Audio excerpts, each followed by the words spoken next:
already given very clear instructions. Ngilada kong kan Hussein ba ngidei banlong responsible nantai jadi. We have to be responsible for ourselves.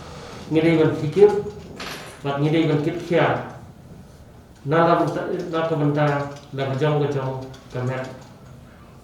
But fini sharon shanen ngilai bonsin kibre kimtre bandengi kimas, but idengi kimas kibu iki hakotmo. But kani gaya kadi ke factor ke bang syam ke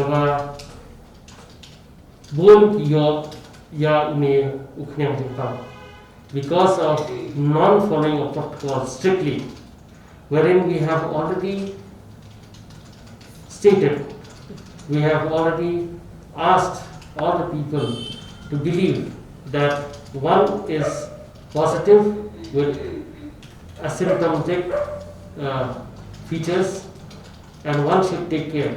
But we have seen that there are many instances where people are not taking care of themselves, they are not following the protocols strictly, and this is what will happen. What we wanted all this time is to follow the protocols strictly. Fin board kerking iki giba ngilada lightly, deng mask, hand sanitization, but physical distancing. Kini di lightly giba ni don kam ya, bangin board. Ndai ni iba board kileklat, but kei giba ni ong de kini ni mong ba ka finomia kanwan ta kei mo ko kanwan spiski. Ndai la ni board ikini kanwan kan kan ai try, but fini ingin dan sibun got mending ngitan saus patam. Kada da koi kupor kan koi sihajar tam, koi ya gibabun kan nomile tambahkan ketak ha ya kita juga sistem. Pipet mentah kan nungut. Kini kibadan kijimpang kanser, kibadan jimpang diabetes, kiba kimda sumar ha, kibapang kanser, kiba hamjam, hendai kena yo ini virus, kimla mansya, mat kimla ban yo yang jingkat kebapura, bat buat sin ngirai buat diklat. Tiga ni kali kacing ketu yang saya sisir, mentang ngila buat mahak kes, ban ngila ong ba ngila wa jingtip, kumno ba hadin sihusni uni yang jumpa upur na upur, bat kata barangnya, bat ngin saai garai, ngin le kumno ye kata, darah kadai na kadai, ndai ke protokol ke baka ai ke health department hadu mentang ngin buat kerking, bat ngin pet hari ni kisih di bawah. Namar kejumpuan begini kies yang scam bagi nang song.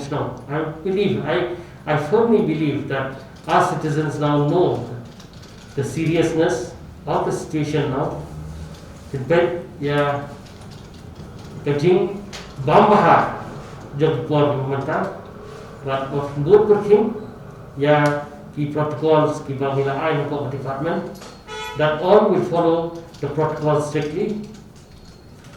Don't say that if it comes, nothing will happen to you. Yes, most of the young people, nothing will happen to you, but you will be taking the virus home, and it's going to affect the children and the elderly.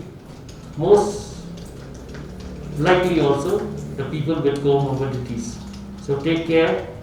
You have a sukan, you have a pikir buat kita, but napo kan yang health department ngidang efek kumno bangin la ban yele kapala ban shim yakila community ba uning yang Jepang unum poster ban unum penio yang Jepang step have babon gini nang song jong jela.